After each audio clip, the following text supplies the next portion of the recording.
ఏపీలో ఎన్డీఏ కూటమి ఇచ్చిన సూపర్ 6 పథకాలు ఈ ఏడాది నుంచి అమలు కానున్నాయి. కూటమి ప్రభుత్వం ఏర్పాటు తర్వాత తొలిసారి పూర్తిస్థాయి బడ్జెట్ను ప్రవేశపెడుతోంది.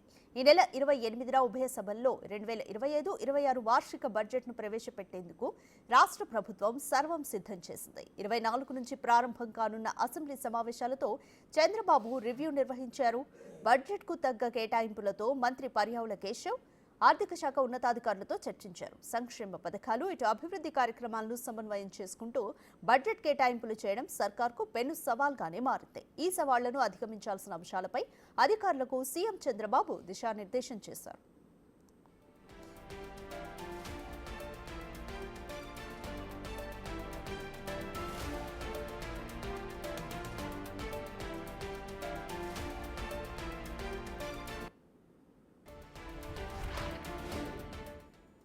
తల్లికి వందనం, అన్నదాత సుఖీభవ, మహిళలకు ఫ్రీ బస్సు జర్నీ, మత్స్యకార భరోసా మొత్తం పథకాల అమలుకు ఈ ఏడాది నుంచే శ్రీకారం చుట్టేందుకు ప్రభుత్వం సన్నద్ధమవుతోంది. అయితే మే నెలలో అన్నదాత సుఖీభవ, కేంద్రం నుంచి కిసాన్ పథకంలో ఇచ్చే 6,000 కలిపి ఏడాదికి 20,000ను పెట్టుబడి సాయం, జూన్లో తల్లికి వందనం, ప్రతి ఇంట్లో స్కూళ్లకు వెళ్లే ఒక్కొక్కరికి 15,000, నెల లేదా నెలన్నర వ్యవధిలో మహిళలకు ఉచిత బస్సు ప్రయాణం, ఆ తర్వాత మత్స్యకారుల భరోసా కింద 20,000 సాయం అందించాలని సర్కార్ భావిస్తోంది.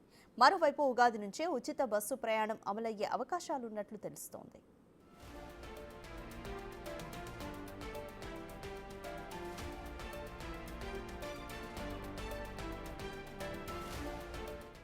ఇక మొత్తం 15 పని దినాలు అసెంబ్లీ సమావేశాలు నిర్వహించాలనే ఆలోచన ప్రభుత్వం చేస్తోంది. మొదటి రోజు బీఏసీ సమావేశం తర్వాత సభ ఎన్ని రోజులు నడపాలి అనే అంశంపై నిర్ణయం తీసుకోనున్నారు. 24న ఉదయం 10 గంటలకు ఉభయ సభలు ప్రారంభం కానున్నాయి. తొలి రోజు ఉభయ సభలను ఉద్దేశించి గవర్నర్ అబ్దుల్ నజీర్ ప్రసంగించనున్నారు. 28న ఆర్థిక మంత్రి పయ్యావుల కేశవ్ బడ్జెట్ను ప్రవేశపెట్టనున్నారు. బడ్జెట్తో పాటు ఇతర బిల్లులను సభ ముందుకు తీసుకురావాలని ప్రభుత్వం యోచిస్తోంది. అసెంబ్లీ సమావేశాలకు ముందే 20న సచివాలయంలో ఉదయం 11 గంటలకు రాష్ట్ర మంత్రివర్గం సమావేశం కానుంది. సీఎం చంద్రబాబు అధ్యక్షతన కేబినెట్ భేటీ జరగనుంది.